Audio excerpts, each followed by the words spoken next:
Oke guys, assalamualaikum warahmatullahi wabarakatuh. Apa kabar kalian semua? Semoga kalian dalam keadaan baik-baik saja, sehat selalu, dan pastinya bahagia ya guys.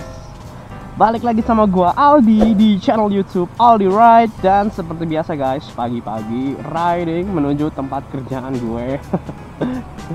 Sorry nih guys kalau lo ngeliat rute gue yang sama-sama aja. Ya gue emang gak kemana-mana guys. Keseharian gue ya gitu. Gue kerja nggak ada hari libur guys.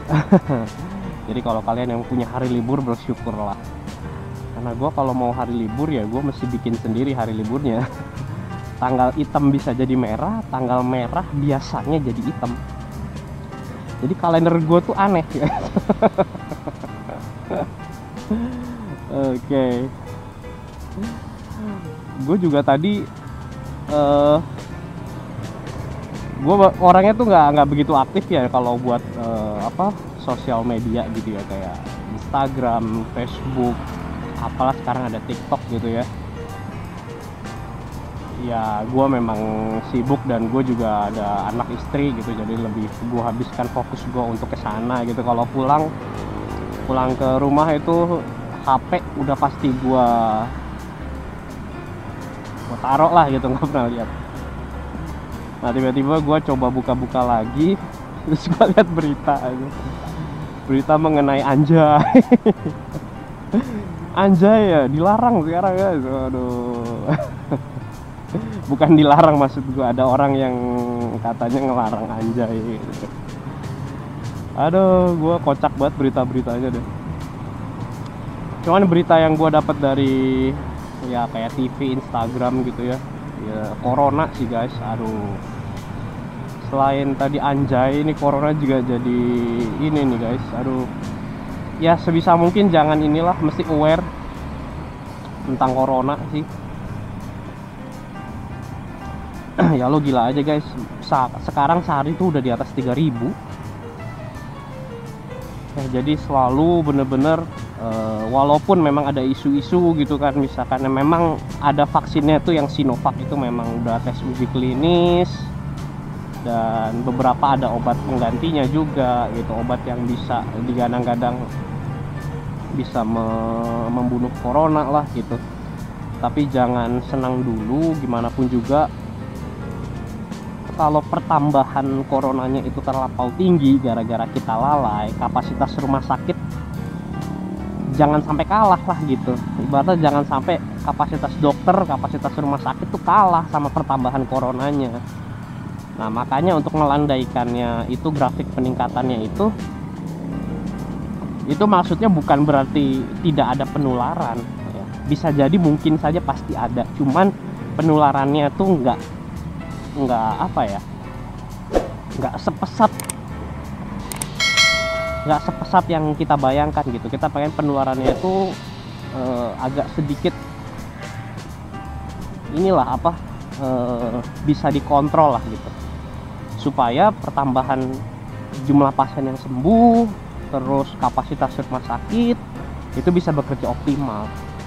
Bayangin aja kalau pertambahannya itu terlalu ekstrim tingginya, akhirnya rumah sakit itu kewalahan, dokter-dokternya juga jadi pada nggak betah gitu guys ya. Dokter-dokternya juga jadi pada males gitu. Ya contoh aja kan, istri gua kan dokter gitu guys, dokter gigi lagi, itu yang paling dangerous banget.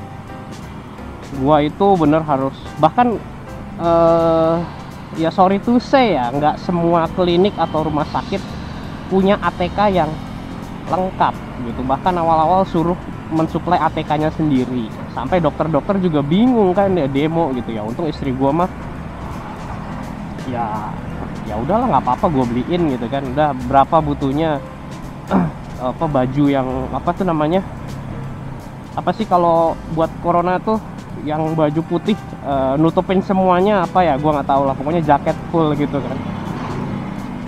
Gue beliin yang bagus, yang mereknya 3M. Terus gue beli sanitasinya itulah, yang sanitizer semprot dan lain sebagainya gitu kan. Ya karena memang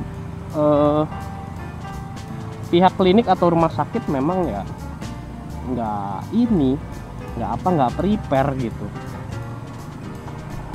Jadinya mesti dokternya sendiri yang mensuplai gitu kan. Ya jadi mau nggak mau kan. Ya memang istri gue memang dulunya full time, terus gue suruh untuk udah deh nggak usah full time aja. Tapi istri gue pengen ya minimal ada 1 hari lah kerja atau nggak 2 hari lah kerja gitu, biar supaya skillnya nggak hilang. Nah gitu kata istri gue, ya udah gue izinin.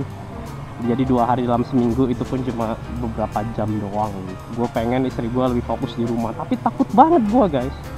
Dan istri gue pun juga takut, apalagi dokter gigi ngurusin mulut gitu ya, which is penyebaran corona itu juga dari mulut, dari ludah gitu kan, dari batuk, bersin, dan itu kan lewat mulut gitu. Ya jadi ya aduh, jadi sampai di kliniknya itu bener-bener dibikin sendiri guys. Jadi kalau misalkan mau ngecek gigi itu dikasih apa ya namanya tuh, dibikin kayak screen gitu. Jadi kalau lo bisa ngeliat gitu guys dari atas, tapi ketutupan sama mika gitu, atau enggak ketutupan sama plastik lah gitu.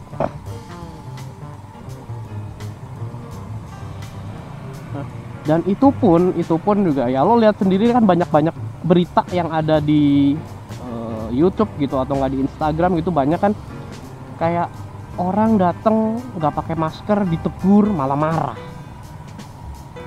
ya. Dan itu pun terjadi, itu bukan persoalan yang cuma itu doang tuh, cuma orang itu doang tuh yang nakal. Enggak, di kliniknya istri gue ada yang begitu, ditegur nggak mau gitu kan, nggak terima, mau inilah, mau ngantri lah atau gimana ya begitulah ya. Bahkan sampai walaupun udah sekarang sih orang-orang udah pada pengerti ya, udah pada dewasa gitu ya.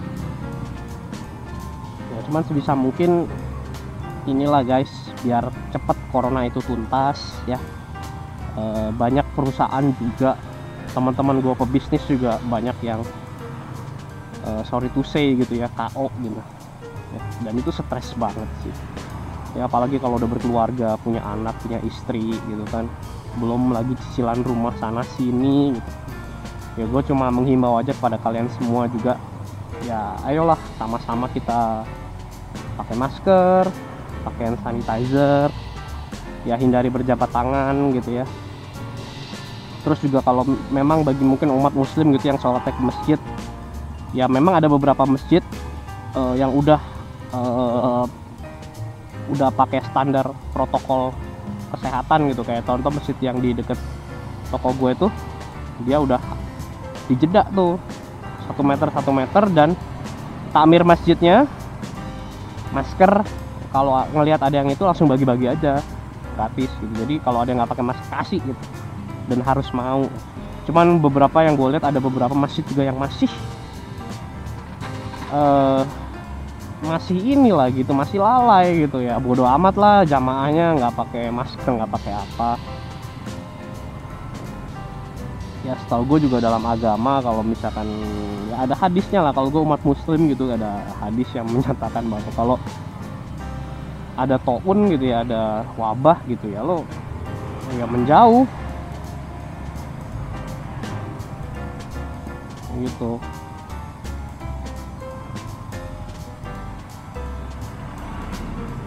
Ya, cuman masih ada aja gitu orang-orang yang menurut gua masih bandel, masih lalai ya. Gua menghimbau aja deh biar cepet kelar gitu ini corona.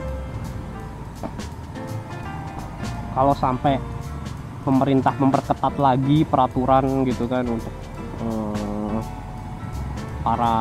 untuk perusahaan, untuk PT dan untuk pengusaha gitu kan, itu bakalan susah banget gitu loh untuk cari uang lah gitu.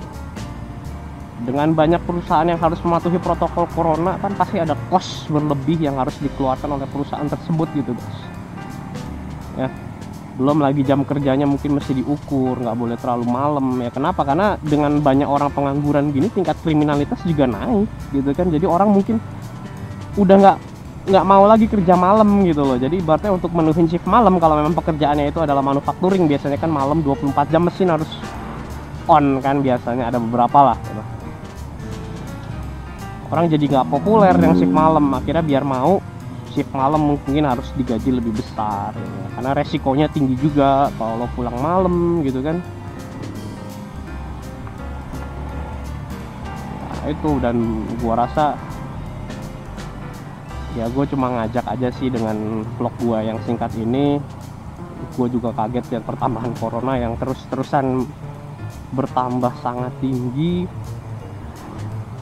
Walaupun banyak yang bilang ada yang sembuh, udah banyak yang sembuh, peningkatan kesembuhannya luar biasa ya. Tapi ya lebih baik kita teruskan perjuangan, jangan stop sampai di situ gitu ya.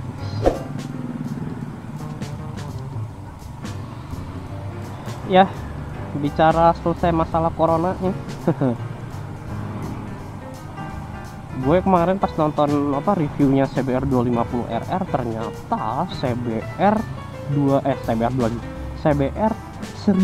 RR RSP masuk Indonesia guys, harganya 1,1 miliar.